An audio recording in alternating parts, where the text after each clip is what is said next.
Assalamualaikum dan salam sejahtera. Hari ini kita masuk etika dan isu sosial dalam IS, Information System. Permulaan cerita dia dengan masalah isu piracy. Apa benda yang kita boleh buat pirate sekarang ni? Macam-macam benda kan. Dalam Information System, iaitu IT, pirate adalah software, video, gambar dibuat cetak rompak. Masalah dekat sini, dekat US, dikatakan cetak rompak ni berleluasa sampai 58 bilion kerugian dalam masa 1 tahun. Solusi yang ada kat sini masa tu dan sampai sekarang lah dia buat search engine menggunakan algoritma menghalang website cetak rompak. Apabila lama web cetak rompak, apa sahaja barang yang dilarang akan disekat oleh Google. Mobil-mobil baru kan tak mesti ada Google label kan under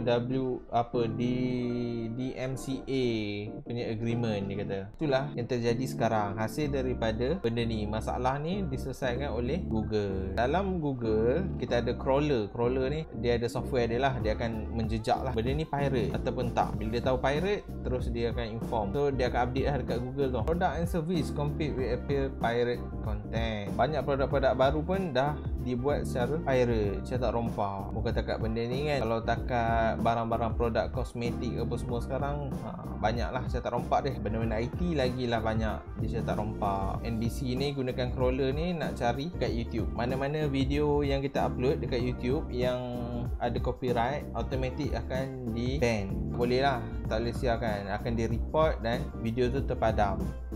Dan bunyi pun sama. Kalau dekat YouTube, kalau masukkan bunyi tu dia ada isu hak milik, tiba-tiba bunyi tu dia akan hilang, senyap, tak ada suara. Bila background belakang tu ada bunyi orang cakap, jadi dia akan buang semua bunyi. Ini dikatakan masuk etika. So ini dia prinsip atau salah sesuatu individu, acting as free moral agent to use to choose to guide their behavior. Etik ni lah yang akan membimbing perilaku manusia. Apabila munculnya information system ni, banyak persoalan etika yang ditanya. Intense social change, threatening existing distribution of power, money, right and obligation. Bila muncul je information system ni, gugat lah kuasa-kuasa kan. Contoh macam kat sini dulu, apabila IT masuk, sistem untuk pengurusan company, pengurusan organisasi makin berkurang kan. Daripada 5 layer macam ni, 3 layer saja. Disebabkan information system dan IT ni meningkat, isu sosial, isu etika yang baru, tak sama macam yang sebelum ni. Society ni masyarakat. Sekarang ni tenang, macam dia kata dalam kolam lah, kolam yang tenang. Tapi IT ni dia macam batu yang dibaling dalam kolam akan menghasilkan gelombang kan. Gelombang tu bukan satu tapi banyak kan, gelombang banyak kali, dia akan gerak-gerak sampai ujung. IT pun macam tu lah, dia kata. Setiap gelombang yang baru ni tak boleh guna pakai atas undang-undang yang lama. Banyak terjadi macam ni. Macam sekarang body shaming. So body shaming ni, kalau kita dekat Facebook, dekat ni awak kutuk orang tu macam tu, sekarang ni dah boleh dikenakan tindakan undang-undang walaupun secara online. Sebab apa? Sebab dah buat undang-undang yang baru. Apa dia buat? Sebab sebelum ni tak ada. Bila sekarang zaman dah moden, undang-undang pun kena sentiasa update. Ini hubungan antara ni lah, etika, sosial, politik. Ni IT dengan information system kat tengah-tengah. Individu, masyarakat dan quality of life. Kehidupan kita kat sini. Tapi semua benda ni sekarang yang pegang dah IT yang tengah-tengah. Bila tercetusnya perubahan dekat sini, yang lain efek tak? Efek keliling ni, semua benda kan terkena. Ada 5 moral. 5 moral dia iaitu hak untuk mendapat maklumat dan obligation, property, harta, accountability and control, system quality dan quality of life. 5 moral ni yang menyokong kepada information system. Masalah etika IT ni naik. Komputer makin lama makin cepat. Kalau kat sini nampak doubling computer power. Moore's law.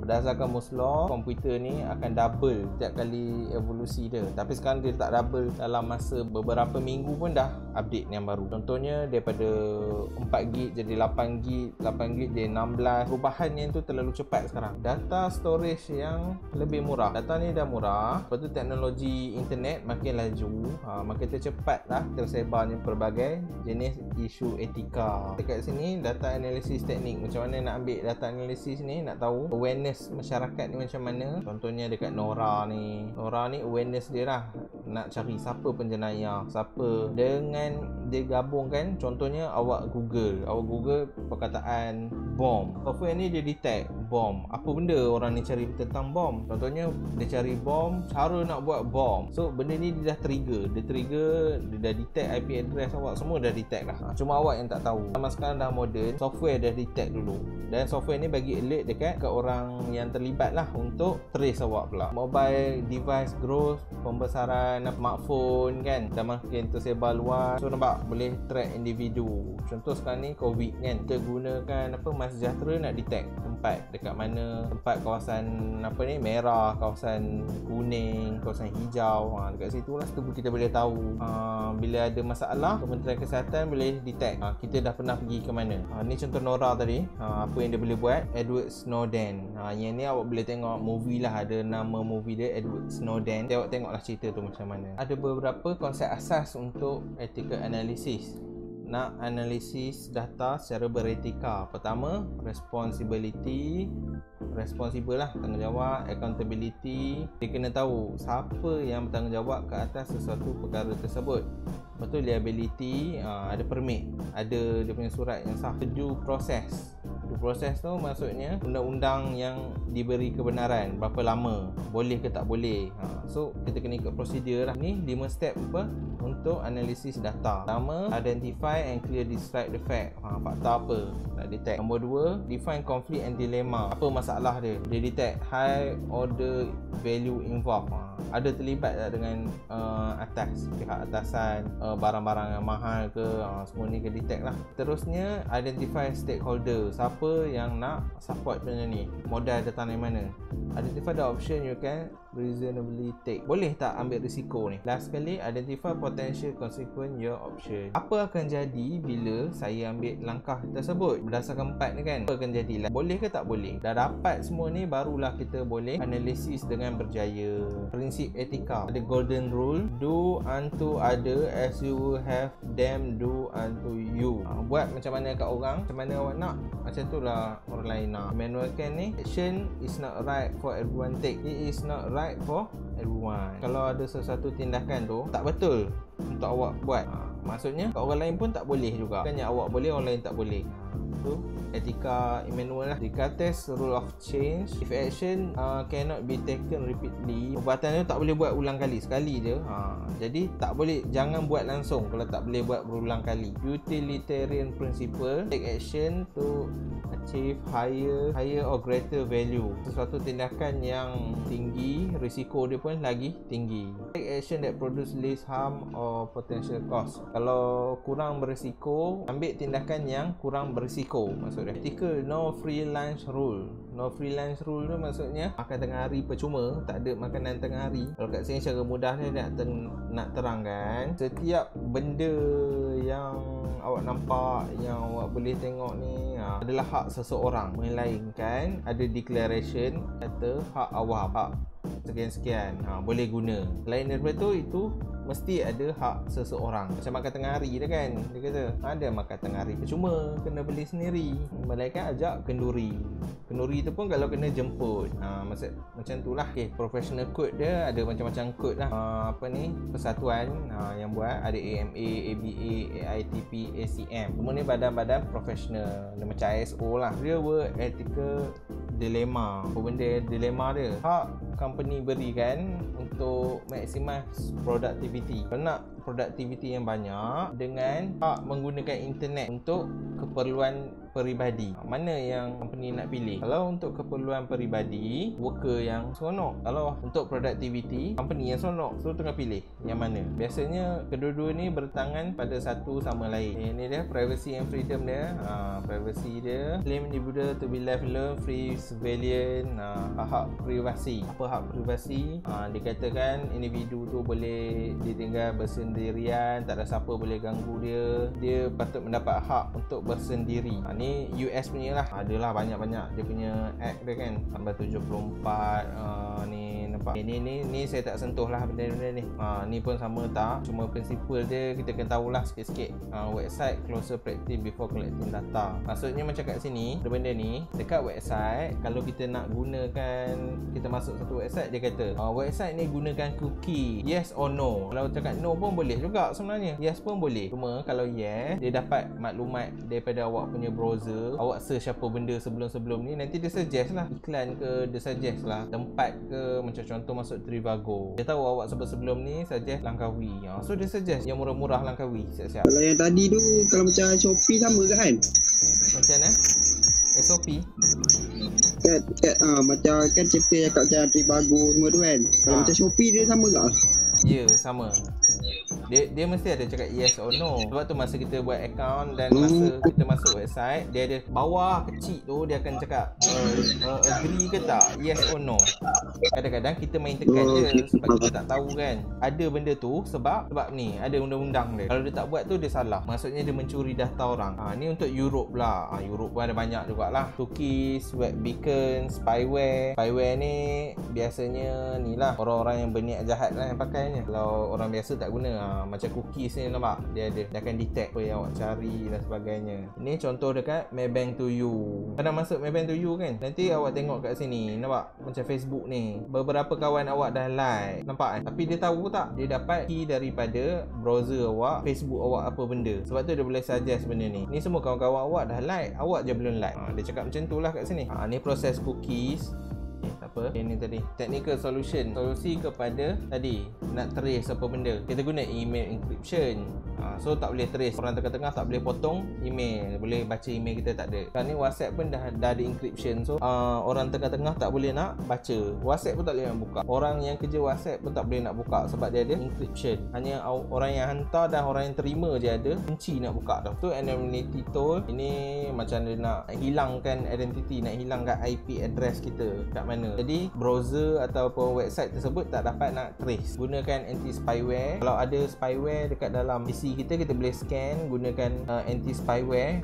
Dia akan buang lah. Gunakan browser private browsing atau do not track ni supaya function cookies tadi tak ada. Dia nak trace pun tak boleh. Dia tak tahu dekat mana. Trade secret ni adalah intelektual yang bekerja atau produk yang mempunyai hak cipta kepada bisnes. Tapi dia intellectual work, produk yang dipunyai oleh bisnes. Okey, sebagai contoh, nak tengok OP Pen. Siapa yang buat OP Pen? Ada siapa tahu? Orang yang cipta karakter OP Pen ni, apa namanya, Nizam ni, Brother Nizam ni. Nizam ni karakter pula, pengarah ni lah, OP Pen dulu kan. Dia cipta karakter OP Pen. Tapi bila Nizam ni keluar daripada company OP Pen ni, boleh bawa OP Pen tu tak keluar? Tak boleh. Dia still dekat dalam company tersebut. So Nizam ni keluar, dia pergi mana? Dia pergi buat cerita Bobo Boy. Jadi Bobo Boy dengan OP Pen ni nampak karakter dia lebih kurang, dia punya teknologi, dia punya ni lebih kurang sama. So Bobo Boy ni karakter dia, company dia sendirilah. Yang OP Pen tu ditinggalkan kat company tu. Itu dipanggil trade secret. Copyright ni